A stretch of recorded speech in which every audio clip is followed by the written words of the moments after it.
Buenas tardes, mi grupo está conformado por Ángela Patricia Rendón Sánchez y mi compañera Lady Paola Casiblanco Carrión. Nosotros vamos a exponer el día de hoy el módulo 23 de ingreso de actividades ordinarias. Este módulo se centra principalmente en la contabilización y la información financiera de los ingresos de actividades ordinarias de las NIF para pymes, teniendo como objetivo aplicarse a los estados financieros con el propósito de la información general de las entidades que actualmente no tienen obligaciones públicas de rendir cuentas. En las NIF para pymes se presentan requerimientos obligatorios y otros que no lo son.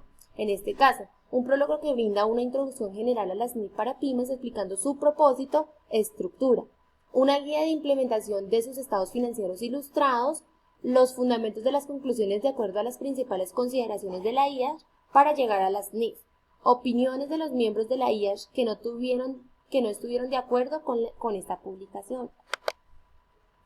Los objetivos fundamentales de los estados financieros dependientes de una pequeña o mediana empresa tienen como fin de proporcionar información sobre su situación financiera de acuerdo al rendimiento de sus flujos de efectivo. Como podemos ver en el módulo 23, es el encargado de especificar los requerimientos de la información financiera para los ingresos de actividades ordinarias y contratos de construcción.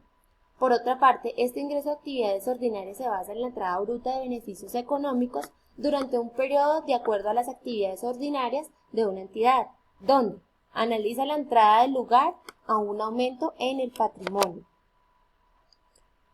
Introducción a los requerimientos. El intercambio de bienes y servicios de la naturaleza y valor similares no se consideran una transacción que genere ingreso de actividades ordinarias y se presentan intercambios de elementos diferentes como el monto. Al realizar la contabilización es necesario tener en cuenta el poder reconocer estos ingresos, identificar circunstancias en las cuales se cumplen estos criterios para que los ingresos surjan de la venta de bienes, prestación de servicios, contratos de construcción, en los que la entidad es contratista, regalías o dividendos. Principios generales para la medición de ingreso de actividades ordinarias. Se deben medir de acuerdo al valor razonable de la contraprestación por recibir. Por otra parte, se deben tener en cuenta el importe de los descuentos, es decir, una empresa genera una venta y algunos clientes pueden tomar la determinación de darles el descuento. Por otra parte, cuando se difieren las entradas de efectivo o equivalente al efectivo, se presenta principalmente cuando es efectivamente una transacción de financiación. El valor razonable de la contraprestación es el valor presente a todo cobro futuro, de acuerdo a una tasa de interés imputada. Ejemplo, una entidad concede un crédito sin interés al comprador o acepta un efectivo comercial cargando al comprador una tasa de interés menor al del mercado como la contraprestación de bienes. Principios generales para el reconocimiento de los ingresos de actividades ordinarias. Esto implicaría incorporar una partida que concuerde en el estado de resultados integral o el estado de resultados que se enfoque en un doble sentido, es decir, que pueda cumplir con los siguientes criterios o requisitos. Que sea probable que la entidad tenga algún beneficio económico a futuro. Los importes de los ingresos de actividades ordinarias pueden medirse con fiabilidad. La NIF para pymes proporciona una guía para el reconocimiento en cuanto a las siguientes categorías. Venta de bienes. Estos se derivan de la venta de los bienes que se reconocerán cuando los principios generales de reconocimiento del mismo rubro para este se debe cumplir lo siguiente. El vendedor ha transferido al comprador los riesgos y ventas. El vendedor no conserva para sí ninguna implicación en la gestión corriente de los bienes vendidos. Los costos incurridos en relación con la transacción, ya que estos pueden ser medidos con fiabilidad. Prestación de servicios. En cuanto a los derivados de la prestación de servicios, se reconocen con referencia al grado de realización de dicha transacción al final del periodo sobre el que se informa método de porcentaje de realización teniendo en cuenta cada uno de los principios generales. En este caso, el grado de realización de la transacción al final del periodo sobre el que se informa puede ser medido con fiabilidad. Al reflejarse los costos incurridos en la transacción y los costos para complementarlos también se pueden medir con fiabilidad. Cuando en la prestación de servicios estos ingresos de actividades ordinarias no pueden ser estimados de forma fiable, deberán ser reconocidos como en la cuantía de gastos reconocidos que se consideran recuperables. Contratos de construcción. Al igual que en este caso, el rubro, cuando el resultado de un contrato de construcción puede ser estimado de forma fiable, estos serán reconocidos con referencia al grado de determinación de la actividad de contrato al final del periodo sobre el que se informa, intereses, regalías y dividendos. En este caso se presenta siempre y cuando se cumplan los principios generales para el reconocimiento de los ingresos de actividades ordinarias y éstas se reconocen de la siguiente manera. Intereses según el método de interés efectivo, regalías según una base de acumulación de acuerdo con la esencia correspondiente, dividendos, esto se refleja cuando se establece el derecho del accionista a recibir el pago. Identificación de la transacción. Principalmente tiene criterios de reconocimiento donde se aplican por separado cada transacción. Se puede notar que en determinadas circunstancias es necesario aplicar cada criterio por separado de acuerdo a los componentes identificables. Ejemplo, una cadena de tiendas de bicicletas mantiene bicicletas a la venta o el alquiler a corto plazo. Las bicicletas que están disponibles para el alquiler se utilizan durante 2 o 3 años y luego se venden en las tiendas como modelos de segunda mano. En todas las tiendas se venden bicicletas nuevas y de segunda mano. Las tiendas tienen 3 fuentes de ingresos de actividades ordinarias. En este caso se refleja de la siguiente manera: venta de bicicletas nuevas, venta de bicicletas de segunda mano y alquiler de bicicletas. La medición de los ingresos de actividades ordinarias se basa y se centra en cuanto se pueda determinar que una entidad mida sus ingresos de actividades ordinarias al valor razonable de la contraprestación recibida o por recibir. Por otra parte, el valor razonable tiene en cuanto al importe de cualquier descuento comercial, descuentos de pronto pago y rebajas por volumen de ventas que son aplicados por la entidad.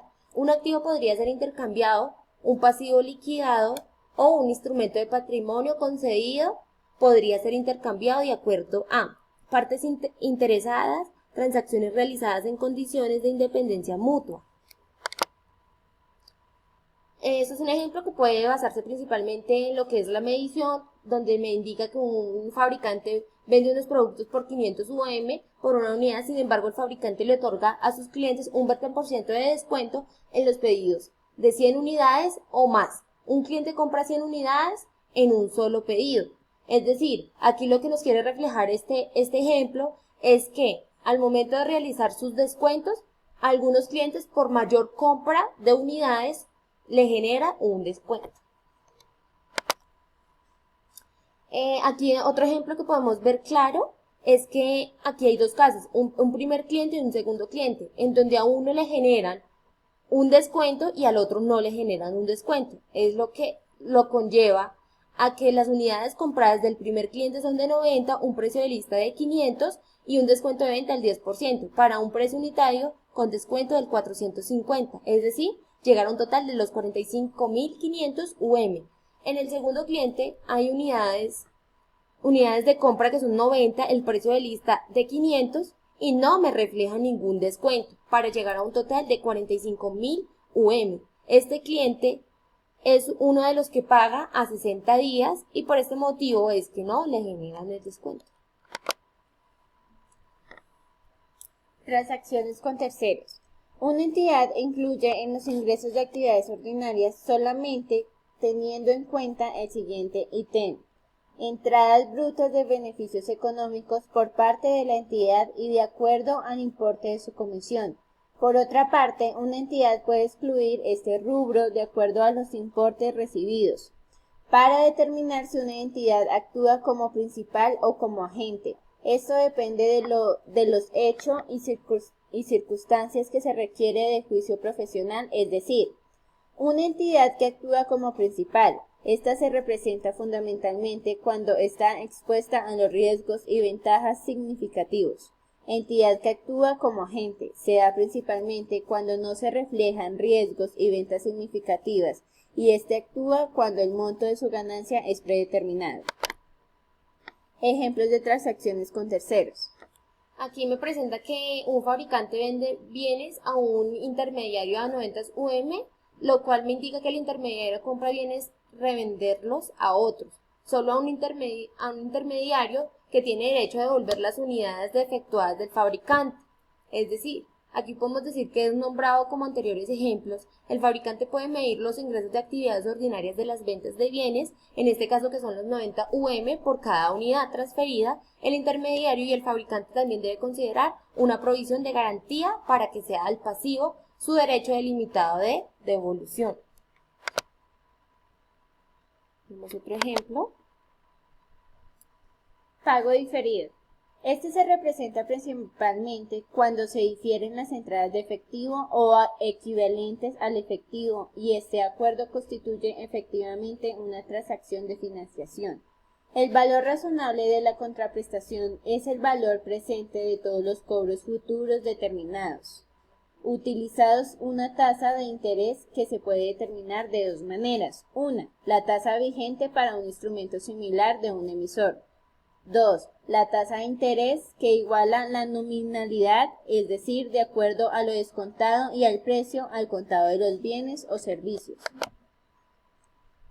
Ejemplo del diferido es que una entidad vende bienes bajo condiciones que permiten al cliente pagar la contraprestación en plazos. Analizando este ejemplo en el módulo 23, los ingresos de actividades ordinarias pueden determinar en este caso que la entidad reconoce sus ingresos de actividades ordinarias al igual que el valor razonable de la contraprestación recibida por el monto de la venta o por el valor razonable de la contraprestación por recibir, ya que equivale al valor presente de los pagos en plazos.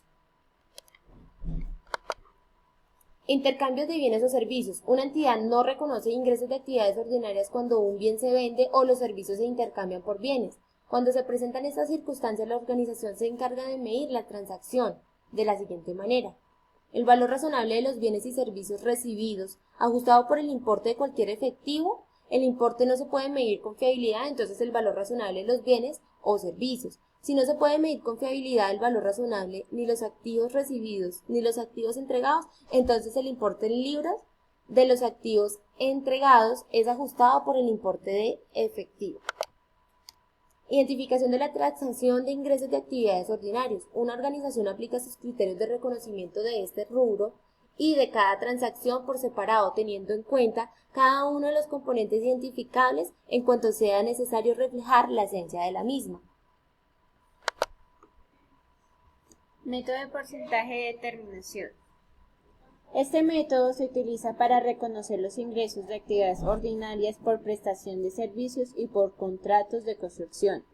Aquella entidad examinará cuando sea necesario revisar las estimaciones de este rubro y que los costos a medida que avance la transacción de servicios o del mismo contrato, interés o intereses, regalías y dividendos.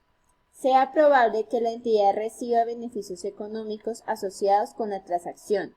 El importe de los ingresos de actividades ordinarias sea medido por fiabilidad con el fin de que sus intereses se reconozcan con el método de interés de efectivo. Los dividendos se reconocerán cuando se establezca el derecho de recibirlo por parte de un accionista.